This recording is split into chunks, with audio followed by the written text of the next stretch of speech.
தற்போதைய அண்மை செய்தியை பார்த்துக் கொண்டிருக்கிறோம். இரட்டை இலை சின்னம் விவகாரம் தொடர்பாக தேர்தல் ஆணையத்தில் தற்போது அதிமுக சார்பில் முன்னாள் அமைச்சர் சி.வி. சண்முகம் நேரில் ஆஜராகி இருக்கிறார். இது தொடர்பான கூடுதல் விவரங்களோடு இணைகிறார் டெல்லி செய்தியாளர் சுசித்ரா. சுசித்ரா, விவரங்களை பதிவு செய்யலாம்.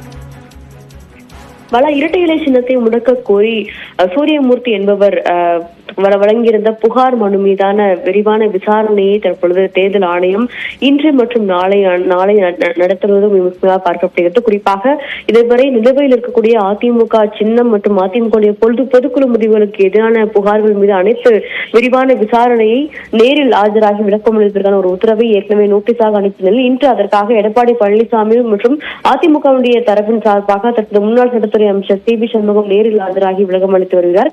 மிக முக்கியமாக எடப்பாடி பழனிசாமி தரப்பிற்கு இந்த ஒரு அதிமுகவுடைய அதிகாரப்பூர்வ பொறுப்பு என்பது வழங்கப்பட்டது முறையான முறையில் தான் வழங்கப்பட்டுள்ளது, சட்ட விதிகள் எதுவும் மீறப்படவில்லை என்ற ஒரு கருத்தை அவர்கள் எழுத்துப்பூர்வமாக தாக்கல் செய்த நிலையில் இன்று நேரில் ஆஜராகி அதிமுகவின் சார்பாக விளக்கமானது வழங்கப்பட்டு வருகிறது.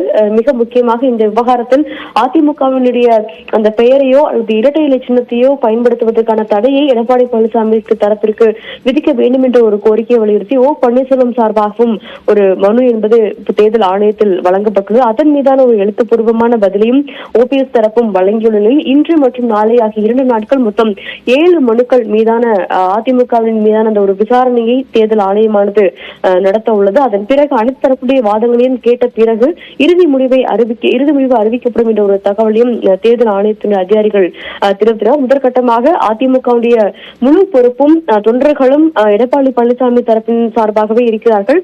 அதில் எந்த ஒரு சந்தேகமும் வேண்டாம் என்ற ஒரு கருத்தை தான் தற்போது சி.வி. சண்முகம் நேரில் ஆஜராகி தேர்தல் ஆணையத்தின் அதிகாரியிடம் முன்வைத்து வருகிறார். அது மட்டுமல்லாமல் பொதுக்குழு 2022ஆம் ஆண்டு நடைபெற்ற பொதுக்குழு எந்த ஒரு விதிகளையும் மீறப்படவில்லை, முறையான விதிகள் அடிப்படையில் தான் அது நடைபெற்று அதிமுகவுடைய பொதுச் செயலாளராக எடப்பாடி பழனிசாமி தேர்வு செய்யப்பட்டார் என்ற ஒரு விளக்கத்தையும் தற்போது சி.வி. சண்முகம் அளித்து வருகிறார். நேரில் தற்போது தேர்தல் திரும்ப அளித்திருப்பாளா?